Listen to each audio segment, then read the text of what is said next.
الشيطان الرجيم بسم الله الرحمن الرحيم فأقم وجهك للدين حنيفا فطرة الله التي فطر الناس عليها لا تبديل لخلق الله ذلك الدين القيم ولكن أكثر الناس لا يعلمون۔ سورہ روم کی آیت نمبر 30، 31 اور 32 کا مضمون ہے۔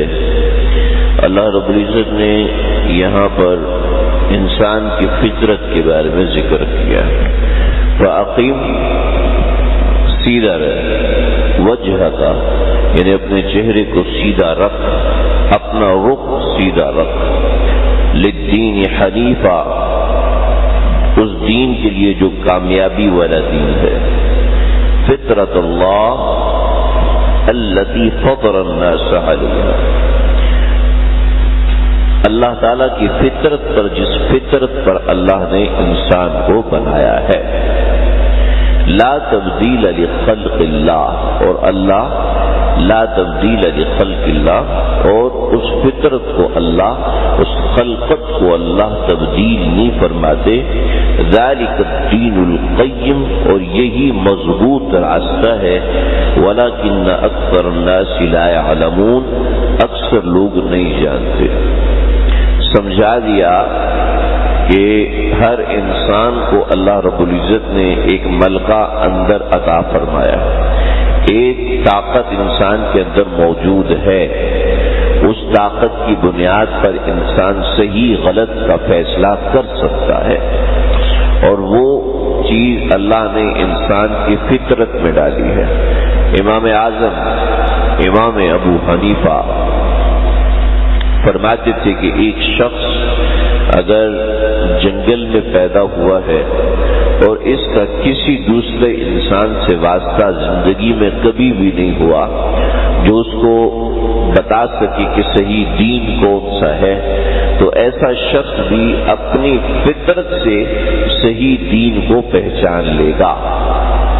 آپ علیہ الصلوۃ والسلام نے فرمایا کہ کل مولود یولد علی فطرت الاسلام والوالدان یکفرانہ او ینصرانہ او یمجسانہ، مختلف الفاظ ہیں کہ ہر بچہ فطرت اسلام پر پیدا ہوتا ہے۔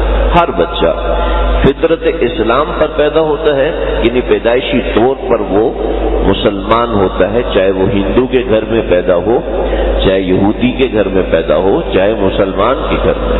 کل مولود یولد علی فطرت الاسلام، فطرت اسلام پر پیدا ہوتا ہے، لیکن اس کے والدین اس کو راستہ دکھاتے ہیں جس کی وجہ سے وہ کبھی مجوسی بن جاتا ہے، کبھی نصرانی بن جاتا ہے، کبھی کافر بن جاتا ہے۔ تو ہر انسان اس فطرت سلیمہ پر پیدا ہوتا ہے، اور فطرت سلیمہ یہ ایک ایسی چیز ہے جو مختلف طریقوں سے سمجھ میں آتی ہے۔ دلائل قدرت اس کے لیے سب سے بڑی چیز ہے کہ دلائل قدرت اس کے سامنے ہے۔ آسمان کا وجود ہے، سورج کا نکلنا ہے، ہواؤں کا چلنا ہے، پانی سے پیاس کا بجھ جانا ہے، بھوک کا لگ جانا ہے، پیاس کا آ جانا ہے، بیماری اور صحت کا نظام ہے، انسان کے جسم میں مختلف عوارضات ہیں، آنکھ میں دیکھنے کی صلاحیت، کان میں سننے کی صلاحیت، زبان میں بولنے کی صلاحیت، دانتوں میں چبانے کی صلاحیت، پیٹ کے اندر کھانا ہضم کرنے کی صلاحیت، دل کے اندر خون پمپ کرنے کی صلاحیت۔ جو جتنا سمجھ سکے اس کے لیے اتنے فطرت کافی ہے۔ اس کی گہرائی میں اترتے جائیں اس کی گہرائی کی چیزیں سمجھ میں آتی جائیں گی، لیکن اس کو سچی طور پر بھی دیکھتے رہیں تو بہت سی چیزیں انسان کو سمجھ میں آتی ہیں کہ یہ کوئی ایسی مخلوق، یہ کسی ایسی ذات نے پیدا کیا ہے کہ جس کا وجود ہم سے بالا ہے، جس کا وجود ہم سے بڑا ہے۔ یہ انسان کی فطرت خود بتاتی ہے، خود فیصلہ کرتی ہے۔ چنانچہ بہت سی چیزیں انسان اپنی فطرت سے سمجھ سکتا ہے۔ چنانچہ امام اعظم ابو حنیفہ رحمۃ اللہ علیہ یہ اور اس کے ساتھ ساتھ ہر زمانے کے لوگوں نے فطرت کے دلائل سے یہ چلنے والی ہوا، اگنے والے پیڑ اور پودے، اور آسمان سے اترنے والا پانی، زمین پر بہنے والا پانی، ان چیزوں سے دلائل قدرت کو ثابت کیا۔ امام اعظم ابو حنیفہ کے زمانے میں ایک شخص نے انکار کیا کہ توحید اور یہ رسالت اور زمین آسمان کا جو نظام یہ سب ایسے ہی ہے، یہ ایک میگنیٹ سسٹم ہے، جیسے آج کل کمیونسٹ کہتے ہیں کہ میگنیٹ سسٹم ہے، خود بخود ایک اتفاقی طور پر یہ اس جہاں کا وجود ہے، اور انسان کی نسل اور افزائش بھی ایک اتفاقی طور پر ہے، اور اس نوعیت کے مختلف دلائل دیتے ہیں جو کہ بالکل ہی فضول قسم کے دلائل ہوتے ہیں کہ ہم چاہیں تو ہماری اولاد ہوتی ہے، ہم نہیں چاہتے تو ہماری اولاد نہیں ہوتی۔ ٹھیک ہے، آپ نے چاہا تو لڑکا ہی ہوا یا لڑکی ہوئی، آپ کی چاہت پر موقوف نہیں ہے۔ آپ کی چاہت ہے، آپ کو بیماری آتی ہے، آپ کی چاہت سے آپ کی بیماری ختم ہوتی ہے، آپ کی چاہت سے معذوری آتی ہے، آپ کی چاہت سے معذوری جاتی ہے۔ آپ اگر چاہیں کہ میں کانوں سے دیکھنا شروع کروں تو دیکھ سکتے ہیں، آپ اگر چاہیں کہ میں پیٹ سے سوچنا شروع کروں تو سوچ سکتے ہیں، نہیں سوچ سکتے۔ آپ چاہیں کہ میں بیمار نہ ہوں تو آپ بیماری سے بچ سکتے ہیں، آپ چاہیں کہ میں بیمار ہوں آپ کو بیماری نہیں ہوگی۔ 50 چیزیں ہیں اور ایسی بے شمار قسم کے معاملات ہیں، بے شمار قسم کی چیزیں ہیں جو انسان جہاں مجبور محض اور اللہ کا محتاج ہو جاتا ہے، براہ راست اللہ کی ذات کا محتاج ہو جاتا ہے، وہاں انسان کو فطرت سے سمجھ۔ تو امام اعظم ابو حنیفہ کے زمانے میں ایسے 31 نے دعویٰ کیا کیا وہ امام صاحب سے مناظرہ کرے گا۔ وقت سے امام صاحب تاخیر سے پہنچے تو انہوں نے کہا آپ مناظرہ ہار گئے اس لیے کہ آپ جو ہے وقت سے بعد میں پہنچے۔ تو حضرت امام صاحب نے فرمایا کہ ٹھیک ہے میں مناظرہ ہار گیا، لیکن میری بات سن لو، عذر سن لو، اس عذر کو اگر آپ چاہیں تو قبول کریں ورنہ میں شکست لکھ کے دیتا ہوں۔ جی عذر کیا ہے؟ اصل میں میرے اور یہاں کے فاصلے میں ایک دریا پڑتا تھا،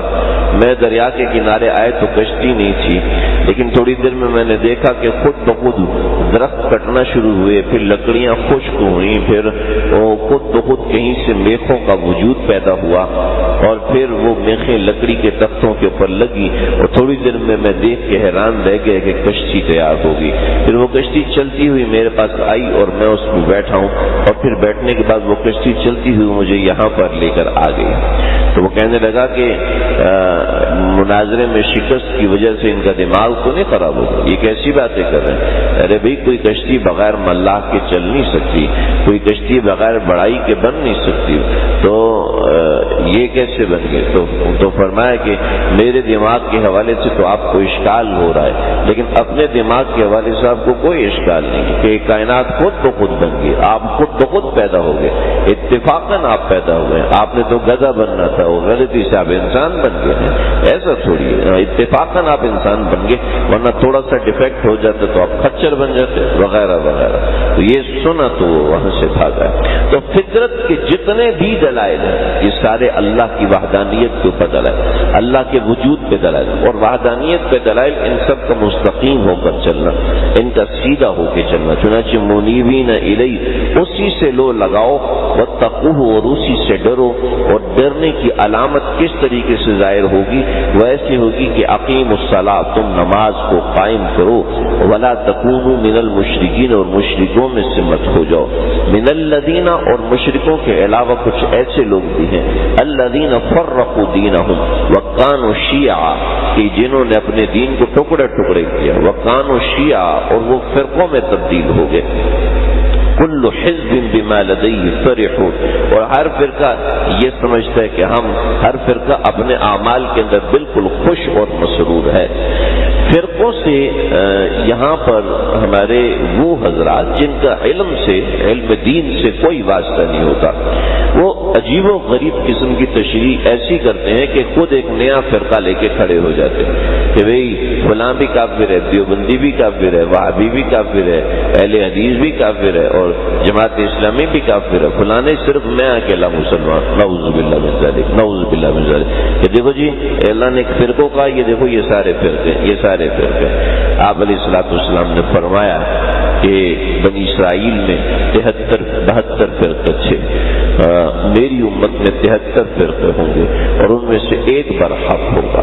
تو یہ 73 فرقے کتابوں میں لکھے ہوئے ہیں کہ کون کون سے ہوں، ہمیں اس میں زور لگانے کی ضرورت نہیں ہے، ہمیں اس کے پیچھے پاگل ہونے کی ضرورت نہیں، پتہ نہیں ہم اس فرقے کا حصہ تو نہیں ہے جو تھی 73 فرقے میں 22 فرقے خوارج کے ہیں، 32 فرقے روافض کے ہیں، یہ 22 فرقے خوارج کے، 32 فرقے روافض کے، 9 فرقے جہمیہ کے، 12 فرقے قدریہ کے، جن کا آپ علیہ السلام نے احادیث میں ذکر فرمایا، مظاہر حق میں اس کی ساری تفصیل، تو یوں کر کے 72 فرقے بنتے ہیں۔ بقیہ ایک جماعت جو نکلتی ہے وہ اہل سنت والجماعت کی ہے، جس کو ما انا علیہ و اصحابی فرمایا کہ یہ وہ جماعت ہے جس پر میں ہوں اور میرے صحابہ ہیں۔ چنانچہ آج کے زمانے میں ہمارے ایک بزرگ ہیں، ان کے پاس ایک صاحب کا فون آیا اور کہنے لگے جی میں پہلے اہل حدیث تھا تو وہاں سے میں بریلوی بن گیا، اب مجھے دیوبندیوں کے دلائل اچھے لگے، لہذا میں دیوبندی ہونا چاہتا ہوں، آپ سے میں تھوڑی سی بات سمجھنا چاہتا ہوں۔ یہ طریقہ واردات ہوتا بحث کرنے کا، ہونا کچھ نہیں ہوتا، جھوٹ بول کے وقت بھی ضائع کرتے ہیں اور 50 چیزیں۔ تو انہوں نے بڑی خوبصورت بات فرمائی، بیٹا آپ بریلوی ہی رہو، کوئی بات نہیں، آپ بریلوی ہی رہو، وہ بھی اہل سنت والجماعت ہے اور ہم بھی اہل سنت والجماعت ہے۔ یہ کہنا کہ یار یہ کافر ہیں، یہ کہنا کہ بھی وہ کافر ہیں، اور صرف اکیلا میں مسلمان ہوں۔ امام شافعی بھی اہل سنت والجماعت میں سے ہے، امام مالک بھی اہل سنت والجماعت میں سے ہے، امام احمد بن حنبل بھی اہل سنت والجماعت میں سے، اور امام ابو حنیفہ بھی اہل سنت والجماعت میں سے۔ بس تھوڑے سے فرق ہیں، وہ کہتے جی کھڑے ہو کے یہ کر لو، وہ کہتے جی نماز میں ہاتھ ادھر باندھ لو، وہ کہتا نماز میں ہاتھ ادھر باندھ لو۔ نماز کا انکار تو کوئی بھی نہیں کرتا نا، نماز کا انکار، روزے کا انکار کوئی بھی نہیں کرتا، حج کا انکار کوئی بھی نہیں کرتا۔ دنیا الاسلام والا خمس، اسلام کی بنیاد 5 ارکان کے اوپر ہے۔ پھر اسلام کی جو ایمان مجمل اور ایمان مفصل یہ جو ذکر ہے، اس کے اندر ہمارا آپس کا کسی کا قدر میں کسی کا اختلاف نہیں ہے، اور قدر خیر اور قدر شر میں کسی کا اختلاف ہے۔ قدریہ کا اختلاف ہے، حدیث میں آپ نے فرمایا، جبریہ کا اختلاف ہے، حدیث میں ان کو فرمایا کہ یہ گمراہ ہے، یہ فرقہ ہے۔ روافض کا اختلاف ہے اور خوارج کا اختلاف ہے، جو ذات صحابہ اور ذات قرآن کے بارے میں اختلاف کرتے ہیں، جو اللہ کی ذات کے بارے میں اختلاف، جیسے عیسائی اللہ کی ذات کے بارے میں اختلاف کرتے ہیں، یہود پیغمبر کی ذات کے بارے میں اختلاف کرتے ہیں، قادیانی پیغمبر کی ذات کے بارے میں اختلاف کرتے ہیں، لہذا وہ دائرہ اسلام سے خارج ہے۔ لیکن محض چند ایک ایسی چیزیں وہ ہمارے ان سے رشتہ ازدواج بھی ہوتے ہیں اور اس طریقے سے معاملات بھی ہوتے ہیں، وہ طریقہ کار ان کی نماز کا بھی وہی ہے جو، لیکن محض چند ایک چھوٹی باتوں کی وجہ سے ہاں کوئی ایسا ہو سکتا ہے کہ جس کا عقیدہ غلط ہو۔ محض دیوبندی ہونے کا نام صحیح العقیدہ نہیں ہے، محض بریلوی ہونے کا نام صحیح العقیدہ نہیں ہے، محض اہل حدیث ہونے کا نام صحیح العقیدہ نہیں ہے۔ ہم ایک موقع پر میں چند ایک علماء کی مجلس تھی، وہاں پر ایک عالم دین نے ایک ایسی بات کی کہ جس کے اوپر ہمارے بڑے مفتی صاحب استغفر اللہ استغفر، مولانا فوراً یہاں سے اٹھیں، 2 رکعت نماز پڑھیں، توبہ کریں اور اپنے ایمان کی تجدید کریں اور آئیں ہم آپ کا نکاح دوبارہ کروائیں گے۔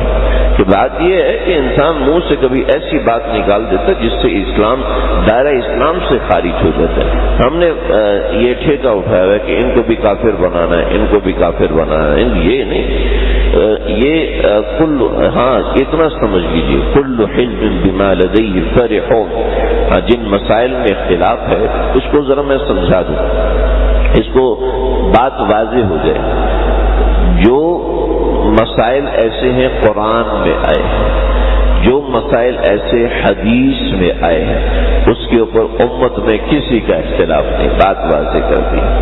پھر 2 مسائل رہ جاتے ہیں، وہ مسائل جو نہ قرآن میں نہ حدیث میں، جہاز کے اندر نماز پڑھنا، نہ قرآن میں نہ حدیث میں، جہاز کا وجود ہی نہیں تھا، یعنی بحری جہاز کو پانی سے متصل ہوتا ہے اور پانی زمین سے متصل ہوتا ہے، لیکن ہوائی جہاز کسی چیز سے متصل نہیں ہوتا۔ اب اس کی نماز پڑھنے کا کیا حکم ہے کہ اس پہ نماز کیسے پڑھی جائے گی؟ یہ مسئلہ قرآن و حدیث میں نہیں ہے۔ اچھا یہ بات. دوسری بات یہ کہ وہ مسئلہ جو قرآن میں بھی ہے اور حدیث میں بھی ہے، لیکن قرآن میں 2 طرح کا لکھا ہوا ہے، حدیث میں 2 طرح کا لکھا ہوا ہے. قرآن سے جو سمجھا ہے وہ مختلف طرز کا ہے. حدیث میں ایک حدیث میں لکھا ہوا ہے کہ یہ کرو، دوسری حدیث میں لکھا ہوا یہ کرو، تو اس کے اندر اختلاف ہے. یہ ابتدا کے صحابہ نے سنا تھا، یہ انتہا کے صحابہ نے سنا تھا، دونوں ہی اپنی جگہ پر صحیح ہیں، دونوں ہی اپنی جگہ پر حق ہے، تو وہاں پر اختلاف ہو جاتا ہے. اب اختلاف کے اندر کسی ایک کے پیچھے چلنا ہے، لیکن ایک کے پیچھے چلنے کا مطلب یہ نہیں ہے کہ ہم کہیں جی آپ نے غلطی کی ہے، آپ جھوٹ بول رہے ہیں، آپ نے یہاں پر غلط بیانی سننا نہ.